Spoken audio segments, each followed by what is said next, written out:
Hello friends, ഞാൻ doctor Soni. ഞാൻ ഒരു ആയുർവേദ പീഡിയാട്രീഷ്യൻ ആണ്. Welcome back to my another video. അപ്പോൾ കുഞ്ഞുങ്ങളിൽ ഓരോ ഡിസീസ് കണ്ടീഷനും പ്രസന്റ് ചെയ്യുന്നത് വളരെ ഡിഫറെൻ്റ് ആയിട്ടായിരിക്കും, അതിൻ്റെ സയൻസ് ആൻഡ് സിംറ്റംസ് ഒക്കെ. അപ്പം കുഞ്ഞുങ്ങൾക്ക് പനി വരുമ്പോഴത്തേക്കും അവരുടെ എക്സ്ട്രിമിറ്റീസ്, തീരെ ചെറിയ കുട്ടികൾക്ക് അവരുടെ കൈയും കാലും വളരെ തണുത്തിരിക്കും. അപ്പോൾ അവരുടെ കോർ ടെമ്പറേച്ചർ അസസ് ചെയ്യേണ്ടതായിട്ടുള്ള ആവശ്യമുണ്ട്. അപ്പോൾ നമ്മൾ ഒരു ഇൻഫ്രാറെഡ് തെർമോമീറ്റർ വാങ്ങി വെക്കുന്നത് നല്ലതായിരിക്കും. അതുപോലെ തന്നെ നമ്മുടെ കൈവശം ഒരു പൾസ് ഓക്സിമീറ്ററും വാങ്ങി വെക്കുന്നത് നല്ലതാണ്. അപ്പോൾ SpO2 ലെവൽ, ഓക്സിജന്റെ കോൺസെൻട്രേഷൻ കുറയുന്നിടനെ കുഞ്ഞുങ്ങൾ കരഞ്ഞുകൊണ്ടിരുന്ന കുട്ടി പെട്ടെന്ന് കാമാവുന്നു. അപ്പം നമ്മൾ വിചാരിക്കും കുഞ്ഞിൻ്റെ ആ പ്രോബ്ലംസ് ഒക്കെ മാറി എന്നുള്ളത്. പക്ഷെ അങ്ങനെയല്ല. SpO2 ലെവൽ ഒരു 94% താഴെ പോവുകയാണെങ്കിൽ ഇമ്മീഡിയറ്റ് ആയിട്ട് ഹോസ്പിറ്റലിൽ നിങ്ങൾ കൊണ്ടുപോയിരിക്കണം. അപ്പോൾ കുഞ്ഞുങ്ങളുടെ അഗ്നിബലം എന്ന് പറയുന്നത് വളരെ വീക്കാണ്. അതുപോലെ അവരുടെ ഡൈജസ്റ്റീവ് കപ്പാസിറ്റി ആയാലും അവരുടെ അസിമുലേറ്റ് ചെയ്യാനുള്ള കപ്പാസിറ്റി, മെറ്റബോളിക് കപ്പാസിറ്റി ഒക്കെ വളരെ വീക്കാണ്. അവരുടെ ഗ്യാസ്ട്രിക് മ്യൂക്കോസ് ഒക്കെ വളരെ തിന്നാണ്. അപ്പം മരുന്ന് നമ്മൾ കൊടുക്കുമ്പോൾ വളരെ ശ്രദ്ധിച്ച് വേണം കൊടുക്കാനായിട്ട്. ഇപ്പം കൂടുതലായിട്ടും 6 മാസത്തിൽ താഴെയുള്ള കുഞ്ഞുങ്ങൾക്ക് ആയുർവേദത്തിൽ നമ്മൾ അമ്മയ്ക്കാണ് മരുന്ന് കൊടുക്കുന്നത്. പിന്നെ നമ്മൾ കോമൺ ആയിട്ട് കണ്ടുവരുന്ന ഒരു സിംറ്റമാണ് മൂക്കടപ്പ് എന്ന് പറയുന്നത്. ജനിച്ച ഒരു 2 ദിവസത്തിനുള്ളിൽ തന്നെ കുഞ്ഞുങ്ങൾക്ക് മൂക്കടപ്പ് വരാം. അപ്പോൾ അത് പല കാരണങ്ങൾ കൊണ്ടാവാം. മൂക്കിലെ ദശ, ടർബിനേറ്റിന്റെ ഹൈപ്പർട്രോഫി കൊണ്ട് ആവാം, അല്ലെങ്കിൽ ഒരു ഡീവിയേറ്റഡ് നേസൽ സെപ്റ്റം, അതായത് മൂക്കിന്റെ പാലത്തിന് വളവ് കൊണ്ട് ഉണ്ടാവാം. കുറച്ചുകൂടെ വലിയ കുട്ടിയാണെങ്കിൽ ഫോറിൻ ബോഡീസ് മൂക്കിൽ കയറിയത് കൊണ്ടുണ്ടാവാം, അതായത് മുത്ത് പോലെയുള്ള സാധനങ്ങളൊക്കെ മൂക്കിൽ കയറ്റി പിള്ളേർ വെക്കാറുണ്ട്. അങ്ങനെ അതുകൊണ്ടൊരു മൂക്കടപ്പ് ഉണ്ടാവാം. അത് കുറച്ചുകൂടെ വലിയ കുട്ടിയാണെങ്കിൽ അഡിനോയിഡ്സ്, അതായത് ഞാൻ ഓൾറെഡി അഡിനോയിഡൈറ്റിസിനെ പറ്റി ഒരു വീഡിയോ ഇട്ടിട്ടുണ്ട്, അതിന്റെ ലിങ്ക് ഇതിനോടൊപ്പം കൊടുക്കാം, അത് നിങ്ങൾ കണ്ടു നോക്കുക. അപ്പം അഡിനോയിഡിന്റെ കോംപ്ലിക്കേഷൻ ഒരു പ്രധാനപ്പെട്ട കോംപ്ലിക്കേഷനാണ് മൂക്കടപ്പ് എന്ന് പറയുന്നത്. പിന്നെ അലർജി കാരണമുള്ള മൂക്കടപ്പ്, അങ്ങനെ പല രീതിയിലും മൂക്കടപ്പ് വരാം. അപ്പോൾ നിങ്ങൾക്ക് എല്ലാവർക്കും നോർമൽ സലൈനെ പറ്റി അറിയാം, അതായത് സലൈൻ ഡ്രോപ്സ്, മൂക്കിലൊഴിക്കുന്ന മരുന്ന്. അപ്പം അതിൽ ഈ ഡ്രോപ്സ് ഒഴിച്ച്, കഫം കട്ടിയുള്ളതാണെങ്കിൽ ഈ ഡ്രോപ്സ് നമുക്ക് യൂസ് ചെയ്തിട്ട് മൂക്കിലെ കഫം ഒന്ന് ലൂസാക്കിയതിന് ശേഷം നമുക്കൊരു മ്യൂക്കസ് സക്കർ വാങ്ങിച്ചു വെക്കാം. മ്യൂക്കസ് സക്കർ മൂക്കിനകത്തുനിന്ന് ഈ കഫം വലിച്ചെടുക്കാൻ നമുക്ക് യൂസ് ചെയ്യാം. അപ്പോൾ ഒരു പരിധിവരെ ആ മൂക്കടപ്പ് മാറിക്കിട്ടും. കാരണം കുഞ്ഞുങ്ങൾക്ക് നമ്മളെ പോലെ മൂക്ക് ചീറ്റി കളയാനോ ആ കഫം കളയാനുള്ള അറിയത്തില്ലല്ലോ. അപ്പം ആ ഒരു മാർഗത്തിൽ കൂടെ നമുക്ക് കഫം എടുത്ത് കളയാനായിട്ട് പറ്റും. ഇത് ചെയ്യുന്നതിന് മുമ്പ് നമ്മളൊരു ഡ്രൈ ഹീറ്റ് കൊടുക്കുന്നത് നല്ലതാണ്. അതായത് നമ്മുടെ കൈപ്പത്തി രണ്ടും കൂടെ ഉരച്ച് ആ ഒരു ചൂട് നമ്മൾ ഈ ഒരു ഭാഗത്തൊക്കെ കൊടുത്തതിന് ശേഷം സലൈൻ ഒഴിച്ചിട്ട് ഇത് മ്യൂക്കസ് സക്കർ വെച്ച് നമുക്ക് എടുക്കാവുന്നതാണ്. കുറച്ചുകൂടെ മുതിർന്ന കുട്ടിയാണെങ്കിൽ നിങ്ങളൊരു ടവൽ എടുത്തിട്ട് അയൺ ബോക്സ് വെച്ച് അതൊന്ന് ചൂടാക്കിയതിന് ശേഷം ആ ടവൽ നമുക്ക് ഈ ഭാഗത്തൊക്കെ വെച്ച് കൊടുക്കാം. അതിനുശേഷം നമുക്കിതുപോലെ ചെയ്യാം.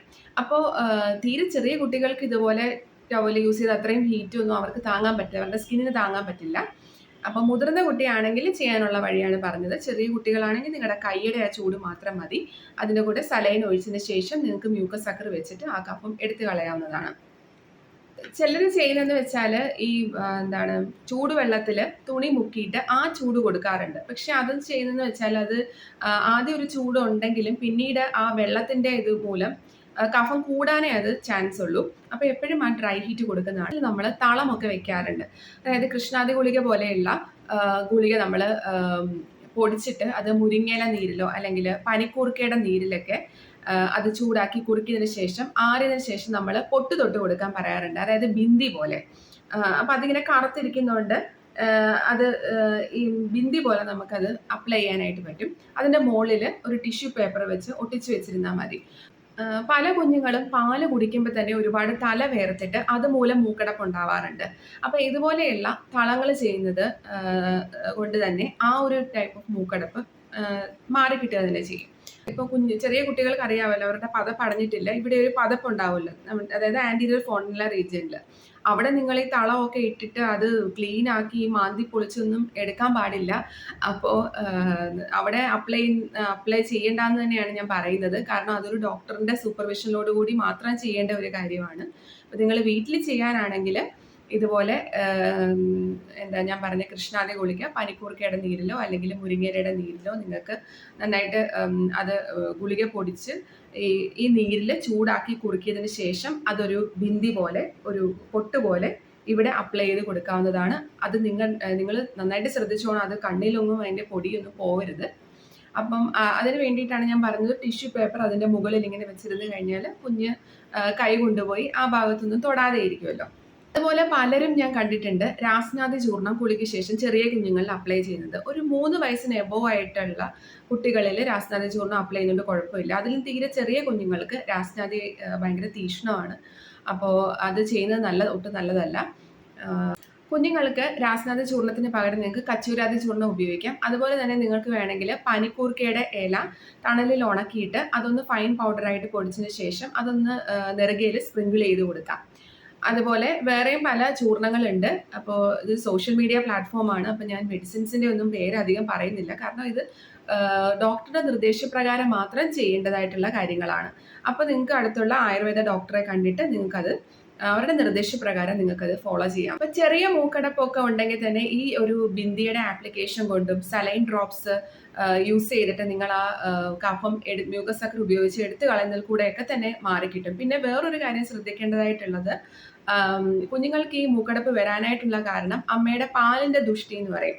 അതായത് ബ്രസ്റ്റ് മിൽക്കിന്റെ പ്രോബ്ലം കൊണ്ടാവാം. അപ്പം അമ്മയുടെ ഡയറ്റിന്റെ കാര്യത്തിൽ വളരെ ശ്രദ്ധിക്കുക. അമ്മ ധാരാളം വെള്ളം കുടിക്കുക. അമ്മ കൂടുതൽ മുരിങ്ങയില അതുപോലെ അങ്ങനത്തെ സാധനങ്ങൾ, ഇലക്കറികൾ ധാരാളം ഭക്ഷണത്തിൽ ഉൾപ്പെടുത്തുക. ബോഡി ഹൈഡ്രേറ്റ് ചെയ്ത് വെക്കുക എന്നുള്ളതാണ്. ായിട്ടും ആയുർവേദം അനുസരിച്ച് നമ്മൾ ഈ ഡിസീസസ് ഒക്കെയും അഗ്നിമാന്ദ്യം കൊണ്ടുണ്ടാവുന്നതാണ് പറയുന്നത്.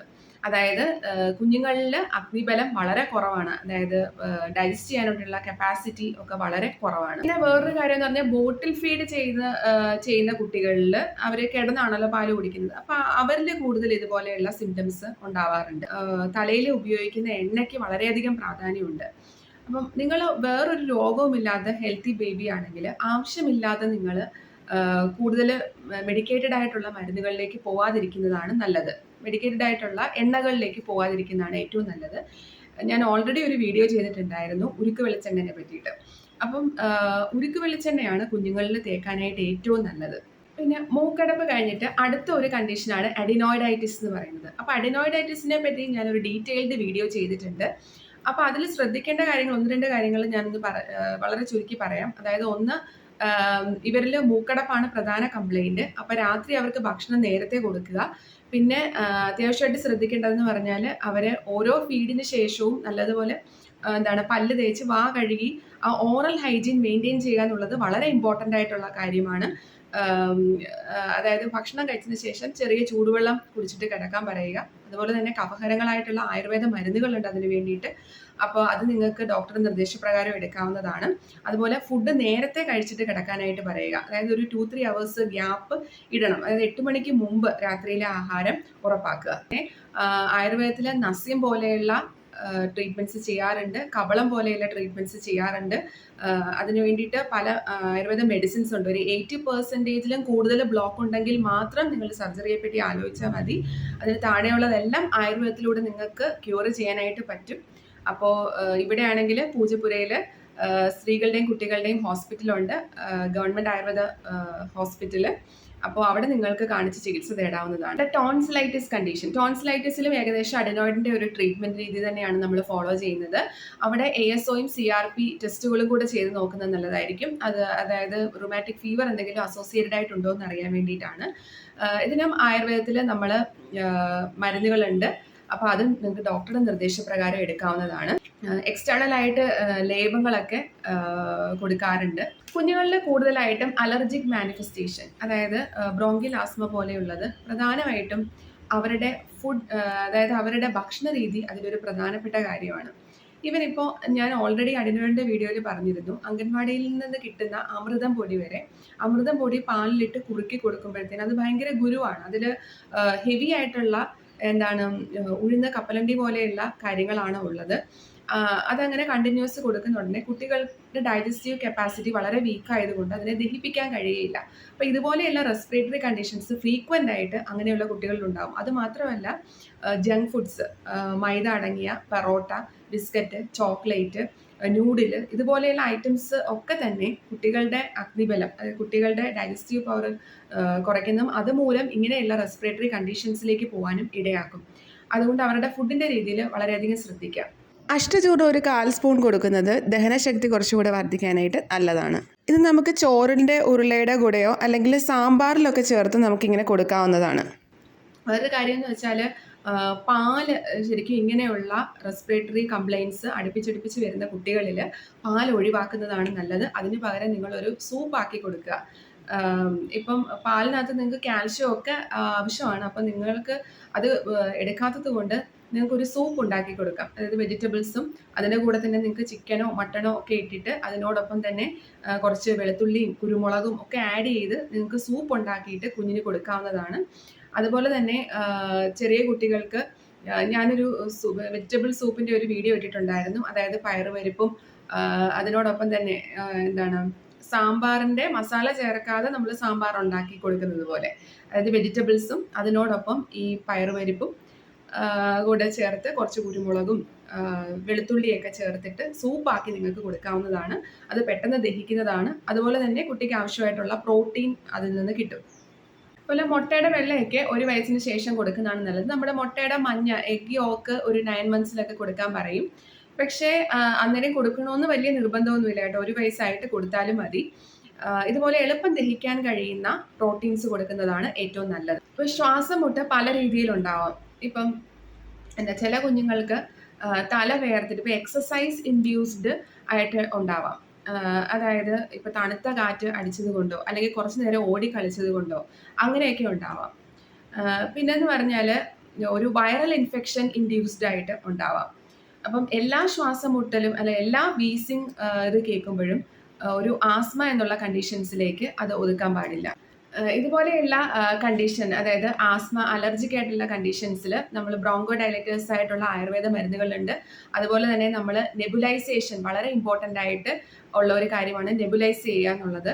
അതായത് നമ്മൾ ആയുർവേദത്തിൽ ഇവിടെ അർക്ക പ്രിപ്പറേഷൻസ് ഒക്കെ വെച്ചിട്ടുള്ള നെബുലൈസേഷൻ നമ്മുടെ ട്രിവാൻഡ്രം ആയുർവേദ കോളേജിൽ ചെയ്യാറുണ്ട്. അത് വളരെ എഫക്റ്റീവാണ്.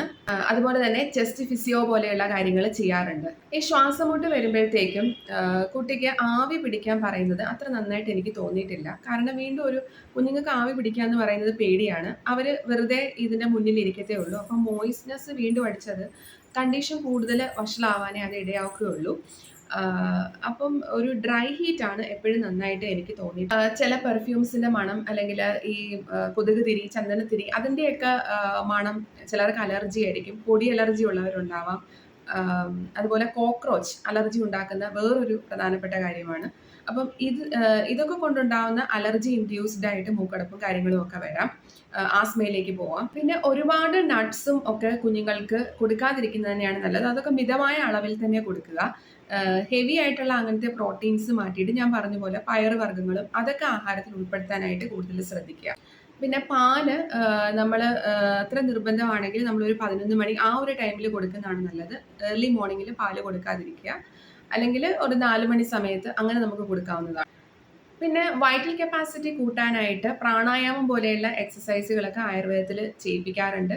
അതുപോലെ തന്നെ ഫ്ലൂട്ട്, മൗത്ത് ഓർഗൻ, അതുപോലെ റെസ്പിറേറ്ററി എക്സസൈസ് വരുന്ന കാര്യങ്ങൾ, കരാട്ടെ പോലെയുള്ള കാര്യങ്ങളൊക്കെ കുറച്ചുകൂടെ ലങ്സിൻ്റെ വൈറ്റൽ കപ്പാസിറ്റി കൂട്ടാനായിട്ട് ഉള്ള നല്ല എക്സസൈസുകളാണ്. അപ്പോൾ അത് നിങ്ങൾക്ക് ട്രൈ ചെയ്യാവുന്നത്. ഒരു അക്യൂട്ടായിട്ടൊരു ലോവർ റെസ്പിറേറ്ററി ഇൻഫെക്ഷൻ എന്ന് പറയുമ്പോഴത്തേനും കുട്ടിയുടെ 2 മാസത്തെ താഴെയുള്ള കുട്ടിക്ക് റെസ്പിറേറ്ററി റേറ്റ് 1 മിനിറ്റിൽ 60 കൂടുതലാകുക. 2 വയസ്സ് താഴെയുള്ള കുഞ്ഞുങ്ങൾക്ക് ഒരു 40 കൂടുതലാകുക. അങ്ങനെ ഒരു റെസ്പിറേറ്ററി റേറ്റ് കൂടുതലായിട്ട് കാണുകയാണെങ്കിൽ നിങ്ങൾ ഉടൻ തന്നെ ഹോസ്പിറ്റലിൽ എത്തിക്കേണ്ടതാണ്. അതുപോലെ ഞാൻ SpO2 ലെവലിൻ്റെ കാര്യം ഓൾറെഡി മെൻഷൻ ചെയ്തു. ഫിസിക് മാനിഫെസ്റ്റേഷൻ കൂടുതലായിട്ടുണ്ടാകുന്നത് ഓവർ ഫീഡിങ് വരുന്ന കുട്ടികളിലാണ്. അതായത് ഓവർ പാമ്പറിങ് ബേബീസിലാണ് കൂടുതലായിട്ട് ഇങ്ങനെയുള്ള റെസ്പിറേറ്ററി കംപ്ലയിൻസും കൂടുതലായിട്ടുണ്ടാകുന്നത്. കാരണം അവരുടെ അഗ്നിബലം വളരെ വീക്കാണ്. അവരെ കുത്തിത്തീറ്റിപ്പിച്ച് ആഹാരം കഴിപ്പിക്കുന്ന ഉടനെ അവരിൽ അഗ്നിമാന്ദ്യം വന്നിട്ട്, അതായത് അവരുടെ ഡൈജസ്റ്റ് ചെയ്യാനായിട്ടുള്ള ദഹന പ്രശ്നങ്ങൾ വന്നിട്ട് അതുമൂലം ഇങ്ങനത്തെ റെസ്പിറേറ്ററി പ്രോബ്ലത്തിലേക്ക്. അപ്പോൾ ഞാൻ ഈ വീഡിയോയിൽ പറഞ്ഞ കാര്യങ്ങളൊക്കെ നിങ്ങളൊന്ന് ശ്രദ്ധിക്കുക. അപ്പം ഇതുപോലെയുള്ള ഹെൽത്ത് ടോക്സ് വീഡിയോസിന് വേണ്ടിയിട്ട് ചാനൽ ഇഷ്ടപ്പെട്ട ഒന്ന് സബ്സ്ക്രൈബ് ചെയ്ത് വീഡിയോ കാണുക. Thank you.